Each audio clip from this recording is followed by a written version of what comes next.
ओम शांति। आज का वरदान, बालक सो मालिकपन की स्मृति से सर्व खजानों को अपना बनाने वाले स्वराज्य अधिकारी भव। बालक सो मालिकपन की स्मृति से सर्व खजानों को अपना बनाने वाले स्वराज्य अधिकारी भव। स्वराज्य अधिकारी बनने का वरदान आज हमें मिला। वरदान को एक्सप्लेन किया बाबा ने। इस समय आप बच्चे सिर्फ बालक नहीं हो, लेकिन बालक सो मालिक हो। बालक सो मालिक हो, एक स्वराज्य अधिकारी मालिक और दूसरा बाप के वर्षे के मालिक। कैसे हो गए मालिक? एक स्वराज्य अधिकारी मालिक और दूसरा बाप के वर्षे के मालिक।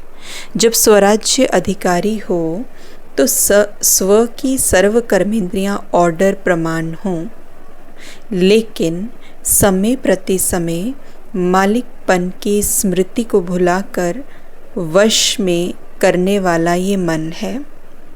इसलिए बाप का मंत्र है मन मना भव।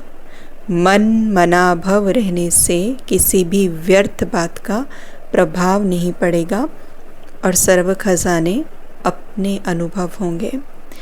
तो आज बाबा ने मालिकपन की स्मृति से कहा कि आप बच्चे स्वराज्य अधिकारी बन सकते हैं। तो बाबा ने कहा बालक तो भी हो, लेकिन बालक के साथ साथ मालिक हो, अधिकारी हो। दो बातों में बाबा ने कहा कि मालिकपन की स्मृति आपको आनी चाहिए।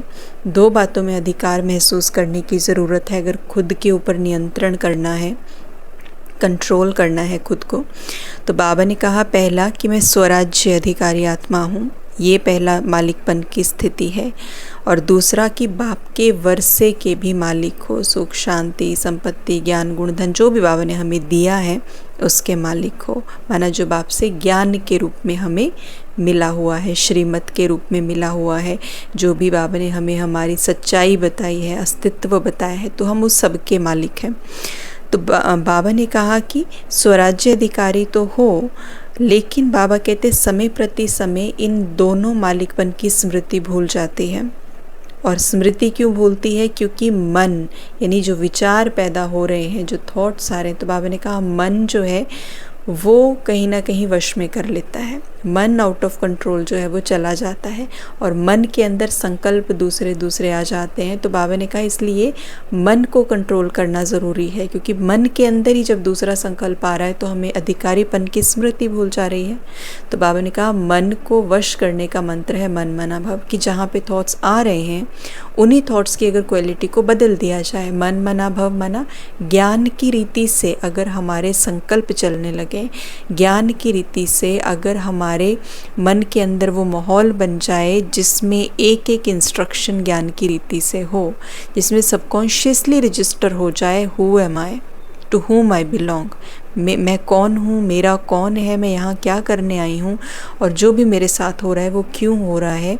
अगर ये रियलिटी में समझ में आ जाए और यही संकल्प चले अंदर, तो क्या होगा? मन वश में हो जाएगा और व्यर्थ की बात का प्रभाव नहीं पड़ेगा। तो बाबा ने कहा मन मना भव का मंत्र मन को वश में करने का मंत्र है। तो इससे क्या होगा? सर्व खजाने आपको खुद के अनुभव होंगे।